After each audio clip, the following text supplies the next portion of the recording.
పనిచేసే వర్కర్స్కి మౌలిక సదుపాయాలు కల్పించాలని, ఏదైనా మజ్జిగ కానీ నీరు కానీ లేదంటే అక్కడ వాళ్ళు తీసుకెళ్లే వాళ్ళ చిన్న పిల్లలకి ఏదైనా అలాంటివి ఏమన్నా వీళ్ళకి ప్రొవిజన్స్ పెట్టగలుగుతారా అని ఒకటి అధ్యక్ష. ధన్యవాదాలు.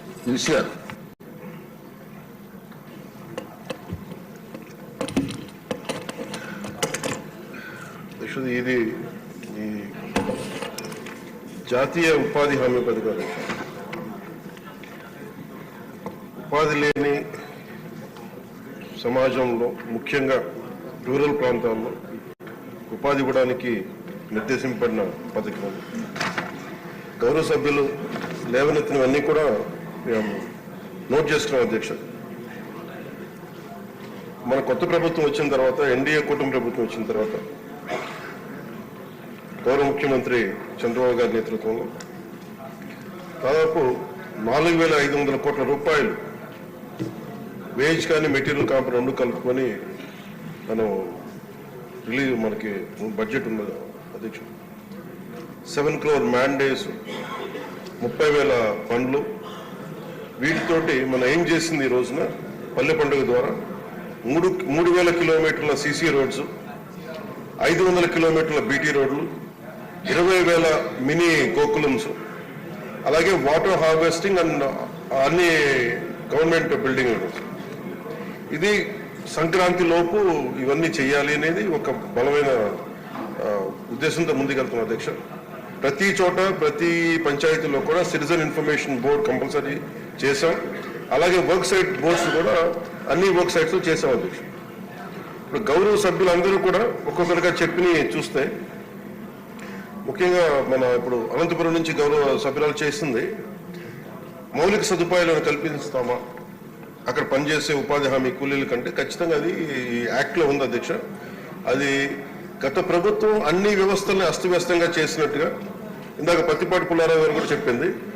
దాదాపు కొన్ని 13,000 కోట్లు దారి మళ్లించారు. చాలా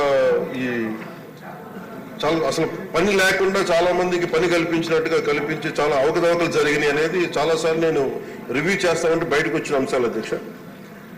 అలాగే వీటిని ఆ దారి మళ్లించిన నిధులు ఏమైపోయినాయి వీటి మీద కూడా ఒక రివ్యూ చేస్తా ఉన్నాం. కానీ చాలా కొంచెం లోతుగా వెళ్లాల్సిన అవసరం ఉంది. అలాగే మౌలిక సదుపాయాలు కల్పిస్తారన్న ప్రశ్నకు మరి ఖచ్చితంగా కల్పించే ఉంది. ఎందుకంటే ఇది మానవతా దృక్పథంతో చేయటమే కాదు, ఇది రూల్లో ఉంది. ఇది వాళ్ళకి కావాల్సిన మెడికల్ కేర్ కానీ, వాళ్ళకి కావాల్సిన కనీసం తాగునీటి మనం ముఖ్యంగా మజ్జిగ లాంటివి వీటితో పాటు. అలాగే గౌరవ సభ్యురాలు అడిగినది ఏంటంటే వాళ్ళ పిల్లలకి ఏదన్నా పని చేసుకోవడానికి ఏదైనా మన నర్సరీ లాంటిది పెట్టగలరా చూసుకోవడానికంటే అది మన పరిధిలో వస్తా లేదో చూడాలి అధ్యక్ష. ఖచ్చితంగా దాన్ని మానవతా దృక్పథంతో, లేదంటే రూల్ లేకపోతే దాన్ని అప్లై చేసేలాగా మనం అధికారులతో మాట్లాడుతాం అధ్యక్ష. అలాగే లేని పక్షంలో ఖచ్చితంగా దాన్ని కేంద్రం దృష్టికి తీసుకెళ్తాం అధ్యక్ష. అది చెప్పాలి, ఇంకా అవ్వలేదు ఎందుకని మీరు ఇన్ని అడిగారు. అలాగే జాబ్ కార్డ్స్ లో అవకతవకల్ని ఖచ్చితంగా పరిశీలిస్తాం అధ్యక్ష. అలాగే GO number 646 issued on 15/11/2024 to release all the irrational, ఇందాక ఇది పత్తిపాటి పుల్లారావు గారు అడిగిన ప్రశ్నకి అధ్యక్ష. GO number 646 issued on 15/11/2024 to release all the irrationally deducted payments amounting to 331 crores by the previous government. అలాగే ముందుగా మొదటి సభ్యులు అడిగింది ఏంటంటే నరేగానే ఇది మొత్తానికి అప్లై చేస్తారా ఇది అని అనుకుంటే, MNREGA basic it's demand based work అధ్యక్ష. ఇది 100 రోజులు ఎవరికైతే పని కావాలో, కాకపోతే ఇది ఏంటంటే స్కిల్ బేస్డ్ కాదు, ఇది పూర్తిగా ఇది labour based. It is not mandatory but demand driven. So ఎవరైతే 100 రోజులు మాకు పని కావాలి అని వాళ్ళకి హక్కు అయితే, అది 15 రోజులు ఇవ్వలేకపోతే వాళ్ళకి మన కాంపెన్సేషన్ కూడా పే చేయాలి. అలాగే ఇంకొక ప్రశ్నకు అధ్యక్షుడు సపోర్టింగ్, ఇప్పుడు మనకి వ్యవసాయ ఆధారిత పనులకు కూడా దీని అనుసంధానం చేస్తారా అంటే, వీఆర్ సపోర్ట్ ఇది supporting agriculture and allied activities is a priority for NREGA. జాతీయ ఉపాధి హామీ పథకానికి ఖచ్చితంగా దీన్ని అనుసంధానం చేయాలనేది కూడా మా ఉద్దేశం. దాని ప్రకారం ముందుకు తీసుకెళ్తాం అధ్యక్షుడు. అలాగే గుర్రపు డెక్క ఇలాంటివన్నీ కూడా desilting of Pond's and canals ఇవన్నీ చేయగలవా లేదంటే, ఇది as per MNREGA rules it can be done. అది ఖచ్చితంగా దాన్ని మీరు గౌరవ ఎమ్మెల్యేలు ఎవరైనా సరే, సభ్యులు ఎవరైనా సరే పంచాయతీ దృష్టి అధికారుల దృష్టికి తీసుకెళ్తే ఖచ్చితంగా దాన్ని ప్రయారిటైజ్ చేసి దాన్ని తీసుకెళ్తాం అధ్యక్షుడు.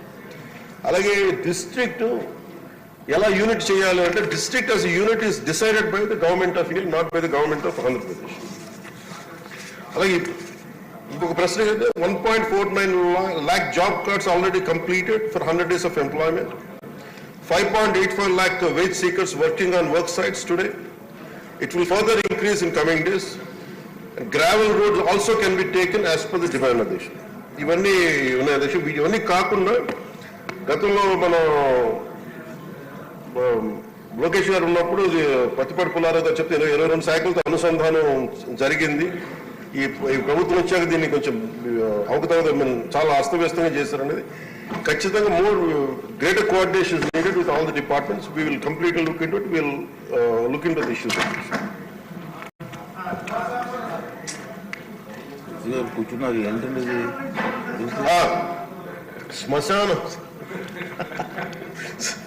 శ్మశానం అనేది ఎవరి మాది హిందూ శ్మశాన వాటికి కావచ్చు, ముస్లిం కావచ్చు, క్రిస్టియన్ వాటికి కావచ్చు. ఖచ్చితంగా ఇది నేను కూడా పర్సనల్ గా తీసుకున్నాను. దీన్ని శ్మశాన వాటికి వర్తింపు చేయమని ఇక్కడ నేను ఆల్రెడీ చెప్పుకున్నాను. అది మీ దృష్టికి తీసుకొస్తున్నాను. ఇది ఎక్స్క్లూడ్ చేయలేదు. అలాగే కాంపౌండ్ వాల్స్ కూడా ముఖ్యంగా అడిగింది. నిన్న గౌరవ సభ్యులు చాలా మంది దృష్టికి తీసుకొచ్చారు. కాంపౌండ్ వాల్ స్కూల్స్ ని ఎలా కాపాడుతామో కాంపౌండ్ వాల్స్ తో కట్టి, అలాగే ఉన్న శ్మశాన వాటికల్ని కాంపౌండ్ వాల్ కట్టమని కూడా చెప్తాను. డెఫినెట్లీ దీన్ని ఎగ్జామిన్ చేసి దాన్ని ముందుకు తీసుకెళ్తాం. క్వశ్చన్ నెంబర్ 70 ఉందండి. దేవాదాయ శాఖ మంత్రి గారు ప్లీజ్ టైం ఎలక్షన్ కూడా ఉంది. కూర్చోండి. ఏమాడతారు? క్వశ్చన్ ఏమాడతారా అధ్యక్ష? ఏ ప్రశ్నకి సమాధానం అవునండి, బి ప్రశ్నకి సమాధానం టీటీడీ బోర్డు ఆమోదంతో 5/8/2021 తేదీ నుండి ఈ నిబంధన అమలు చేయడం జరుగుతుంది. సి ప్రశ్నకి సమాధానం లేదండి.